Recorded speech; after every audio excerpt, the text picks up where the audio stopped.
안녕하세요. 오늘은 12월 10일 대림 2주간 화요일이죠. 오늘 복음 말씀은 마태오복음 18장 12절에서 14절의 말씀인데요.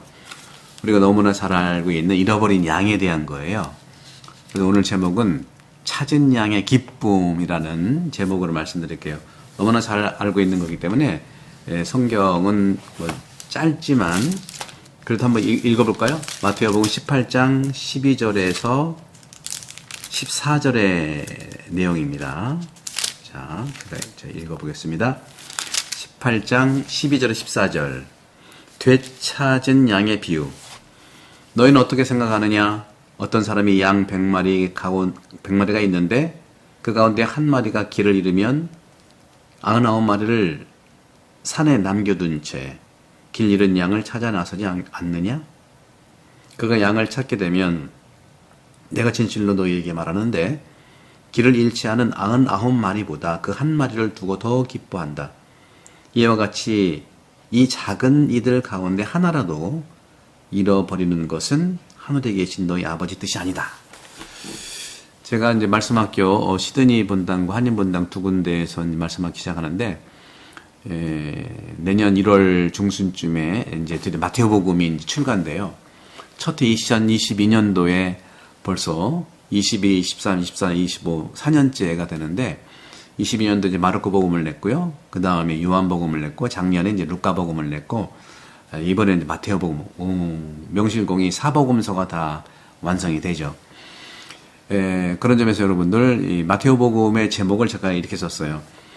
잃은 양의 목자, 잃어버린 양의 목자, 예수님의 제자 되기, 마태오복음.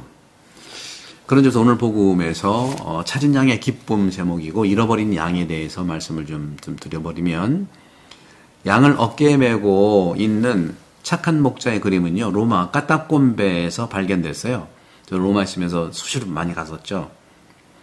어떤 사람들은 그 이미지가 그리스도교적인 것이 아니라 복음의 비유를 잘 표현했기 때문에 그리스도인들이 이 전통에서 가져온 것이라고 생각을 해요.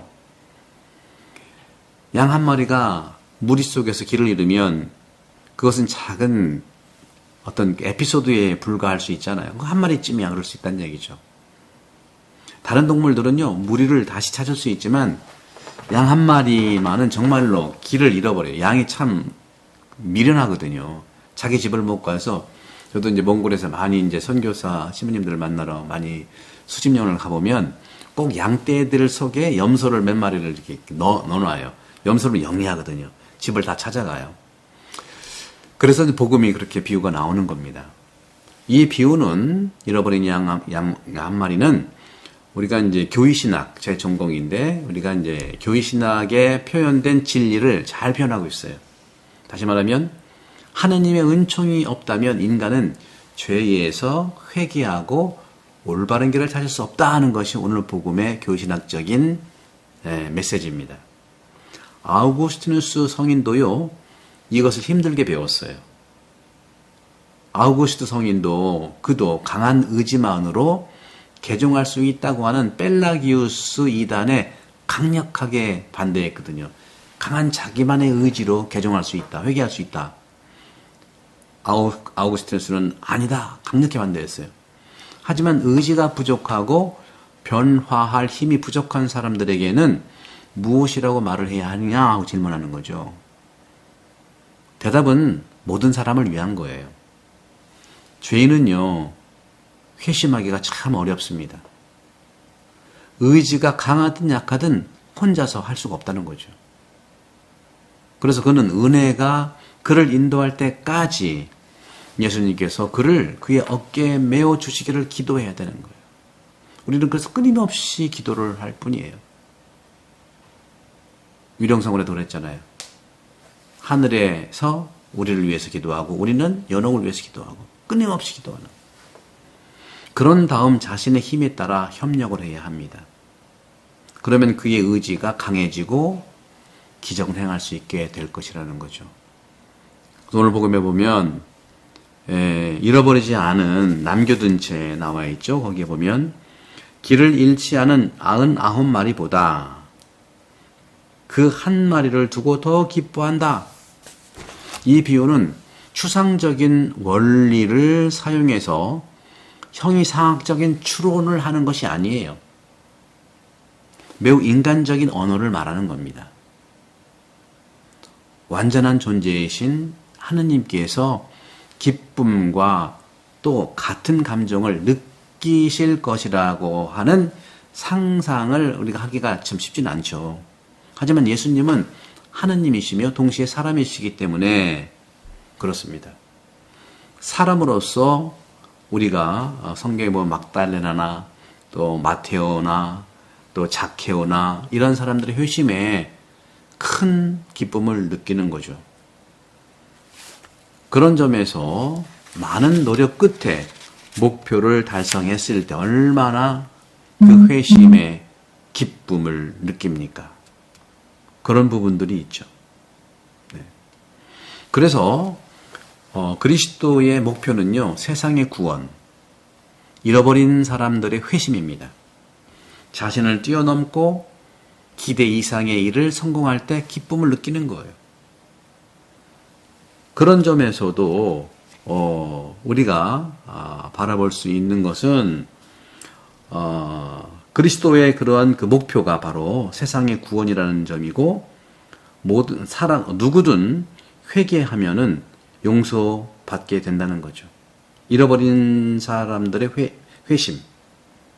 그렇기 때문에 우리는 그런 점에서 스스로가 그것을 극복해낼 때 기쁨은 드러나고 있는 것이고, 그래서 우리는 모든 전망의 저쪽을 넘어서서 하느님의 업적과 일을 수행할 수가 있는 거죠. 그래서 우리는 기쁨을 언제든 이러한 시도라는 것이 의학적인 기쁨도 얘기하지만 이 의학적인 기쁨이라고 하는 것은 단 몸에 대한 것만 아니라 영혼 구원에도 해당되는 거죠. 그래서 희망이 없는 병자들에게 생명을 구원해 주는 거랑 똑같은 거예요. 이 하나의 기쁨이 굉장히 큰 것이죠. 그런 점에서 한 영혼이 구원을 받아 영생을 얻을 때 더욱 큰 기쁨을 얻는 것이 아니겠습니까? 냉소적이고 지루해야 하고 항상 새로운 전환점을 찾는 동시대인들에게 성 요한 크리스토토무는 이렇게 권고했어요. 최소한 한 명의 영혼을 구하고 적어도 한 명의 길을 잃은 사람을 올바른 길로 인도하도록 노력하십시오. 그래서 예비자들 안내를 그렇게 하는 거죠. 한 사람의 영혼이라도 우리가 안내하자. 그러면 진정한 기쁨이 무엇인지 알게 될 것이다. 그런 목표를 얘기하는 거예요. 목표. 진정한 기쁨의 것. 그런 점에서 오늘 이제 복음에서 이렇게 얘기했잖아요. 끝으로 아버지께서 하시는 그 말씀, 이와 같이 작은 이들 가운데 하나라도 잃어버리는 것은 하늘에 계신 너희 아버지의 뜻이 아니라는 거예요. 누군가를 구한다는 것, 그 한마디, 그렇죠? 누군가를 구한다는 것, 그 한마디. 많은 경우에 있어서 이것은 아마도 많은 경우에 있어서는 우리가 정말로 기도하지 않으면 할 수 없다는 것이 되고 있는 겁니다. 그래서 가끔 이렇게 우리는 한숨을 쉬면서 회의적으로 또 표현하고 표정을 짓는 것을 볼 수 있는데, 마치 의사가 나도 이 치료법을 시도해 볼까 합니다. 어쩌면 효과가 있을지 모르겠어요 라고 말을 한다면 어떡하겠습니까? 환자는 조금 실망할 수 있겠죠. 이런 경우에도 요한 크리소스토모 성인은 이렇게 말씀을 해서 우리에게 도움을 주세요. 우리는 어떤 기도가 응답이 되고 어떤 기도가 응답되지 않는다는 걸 알고 있습니다. 왜냐하면 하느님은 그분의 뜻에 맞는 그러한 그 간구, 전구를 기도를 허락하시고 그분의 뜻에 어긋나는 소원은 허락하지 않으신다는 겁니다. 그렇습니다. 그러면 하느님의 뜻이 무엇인지 어떻게 알 수 있겠어요?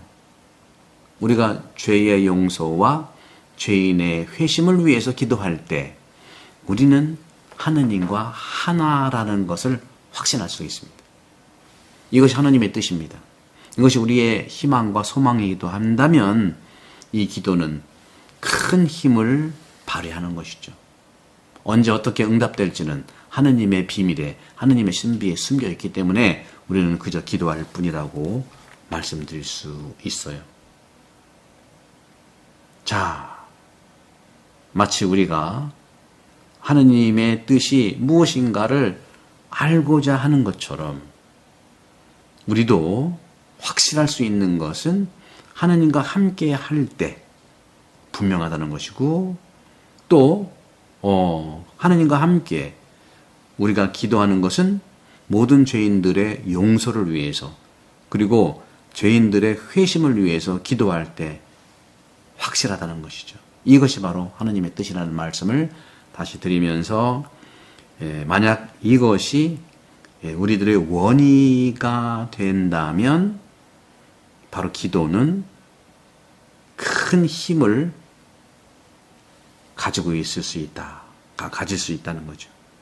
그래서 하느님의 신비 안에서 숨겨진 이 모든 것들이 우리를 가능하게 하는 은총이다 하는 말씀드립니다. 이제 대림 시기가 이제 점점 12월 10일이니까 3분의 1이 지났죠. 우리가 매번 금요일마다 하는 영혼 돌봄 기도 수업 3주간 여기에서 정말 나를 들여다볼 수 있는 성찰과 예수님의 이런 그 식별의 말씀, 그리고 우리가 새롭게 되는 새로운 나가 아니라 본래의 나가 되는 것, 새로움이니까 그렇게 보시고, 이런 점들을 우리가 들여다보는 것은 바로 영적인 정화를 하고요, 그 다음에 영적인 성장을 하고요, 영적인 성숙을 할 수 있는데, 영적인 정화는 바로 내 탓이요 하면서 미사 때 끊어버리는 거예요.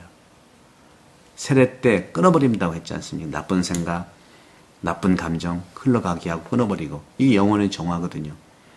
그 다음에 영적 성장은 말씀을 많이 내가 섭취하고 먹어보면서 내가 든든해지는 거죠. 그리고 기도를 통해서 영적인 성숙이 일어나고, 또 기도 안에서 힘을 받을 수 있고, 그럴 때 본래 참 내가 되는 거예요.